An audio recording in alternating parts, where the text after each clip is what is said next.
Dia tidak banyak bicara, tidak ada janji besar, tidak ada sesumbar di depan kamera.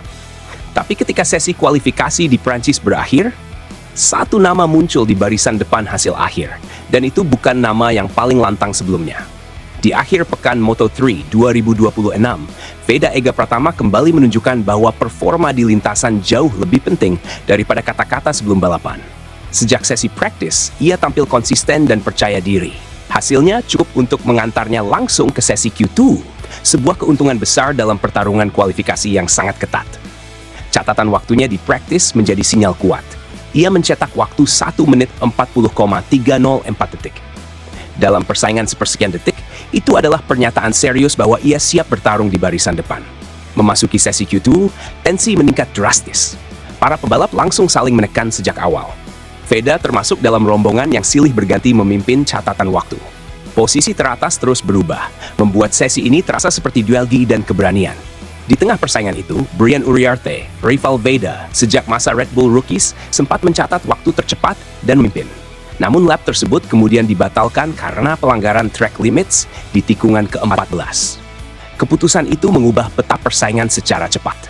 Setelah itu, giliran Maximo Quiles yang berada di posisi terdepan, sebelum akhirnya digeser oleh Adrian Fernandez.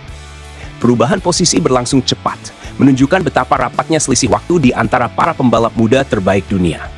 Akhirnya, Adrian Fernandez mengamankan pole position dengan catatan 1 menit 40,044 detik.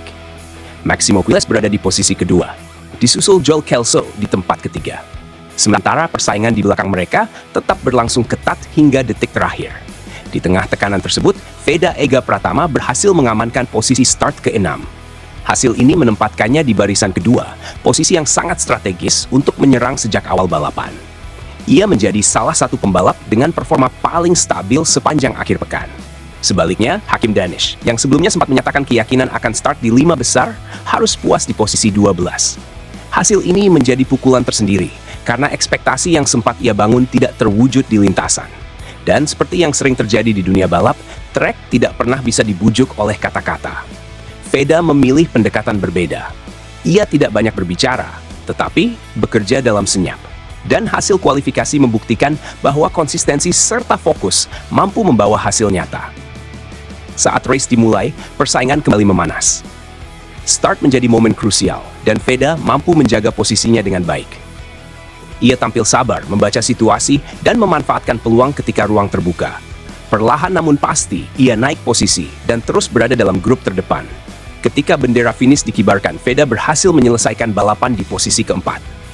Sebuah hasil yang memperlihatkan kematangan dalam mengatur ritme dan strategi sepanjang race. Dari start ke-6 hingga finish ke-4, progres tersebut menunjukkan potensi besar untuk terus bersaing di level tertinggi. Di sisi lain, Hakim Danish mengakhiri balapan di posisi ke-10. Perbedaan hasil antara keduanya semakin memperjelas bahwa performa di lintasan adalah penentu utama, bukan sekadar kepercayaan diri sebelum balapan. Akhir pekan di Prancis ini menjadi bukti bahwa Veda memiliki kapasitas untuk bersaing di barisan depan secara konsisten. Ia menunjukkan kecepatan, ketenangan, dan kemampuan beradaptasi dalam tekanan tinggi. Dan dengan hasil seperti ini, pertanyaannya kini semakin menarik. Apakah ini hanya awal dari momentum besar, atau tanda bahwa ia siap melangkah lebih jauh di seri-seri berikutnya?